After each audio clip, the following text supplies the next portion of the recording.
This week I wanted to learn 4 balisong tricks, from beginner level to advanced. Every balisong has a safe handle and a bite handle. And even if I'm using a trainer which has no blade because I kinda need my fingers, the goal of every trick is to never get your fingers stuck between blade and bite handle. I decided to start with the easiest and most common move, the basic open. To begin, grab the knife from the safe handle and flip it over the back of your hand. Now rotate the knife 180 degrees to move the blade downwards. Then by moving the thumb out of the way and flipping the knife up, the trick is done. The theory is pretty simple. My brain was sure I was gonna do it easily, but when I actually tried, my hand had a different opinion. I totally felt like a Neanderthal man figuring out how to use objects for the first time. My movement was extremely mechanic at first, but I kept trying one step at a time, and slowly I started to get more confident. At this point, I tried to blend the 3 steps in one single fluid motion. By holding the knife loosely and let your wrist do all the work, the 180-degree rotation happens almost automatically. At a certain point, my knife wasn't touching my knuckles anymore. It took me a bit of practice, but after about 50 minutes, my movement became smooth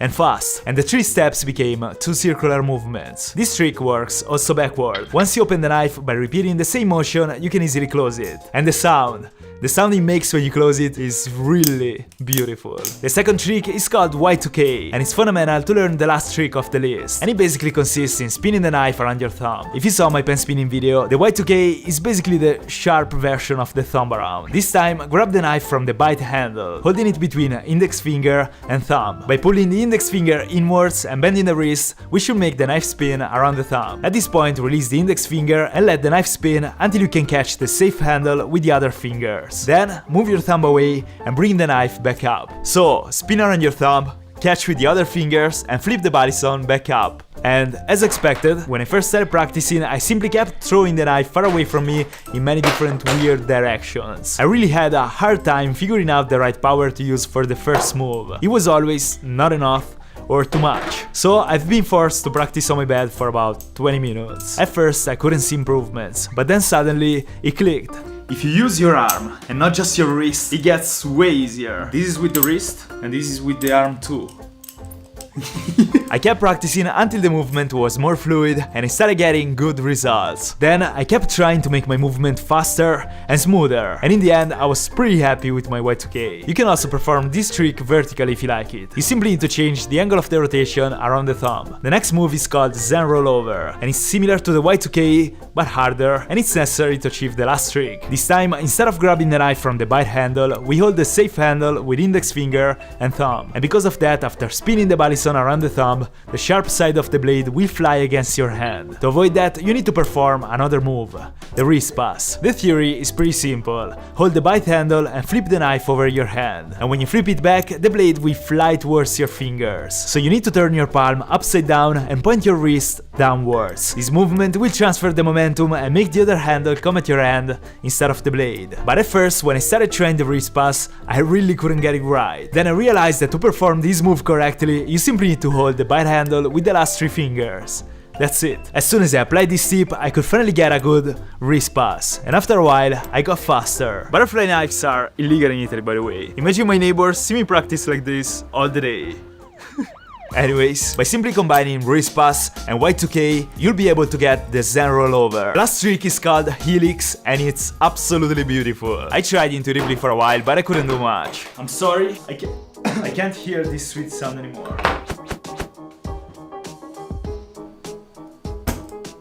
Beautiful. Then I watched probably 20 tutorials. We start with the Y2K grip, so holding the bite handle, and we perform a Y2K. And here is where things start to get complicated. We have to catch the knife with the bottom 3 fingers, letting the index finger pointing out. I had to practice for a while to get used to it, but then it got pretty intuitive. Then we put the index finger on the safe handle and we turn the palm downwards. This move should cause the knife to spin horizontally. So Y2K, catch with 3 fingers, index in front and turn the hand upside down. At this point we catch the safe handle with the thumb and index finger, forming a sort of OK symbol. Then we bring the hand upside down once again, performing a Zen Rollover, and the trick is done. Well, it's complicated.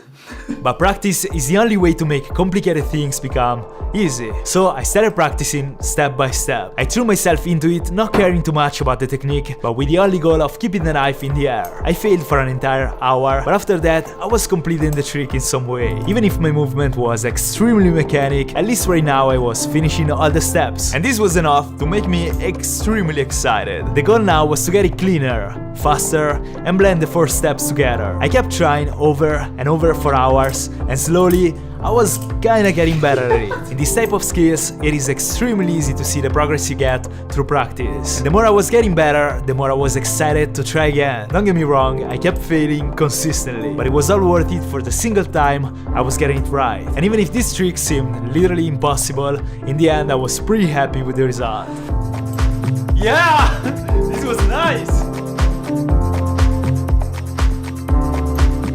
These tricks are extremely fun and relaxing after you learn them. Subscribe, follow me on Instagram, and I'll see you next week with a new skill.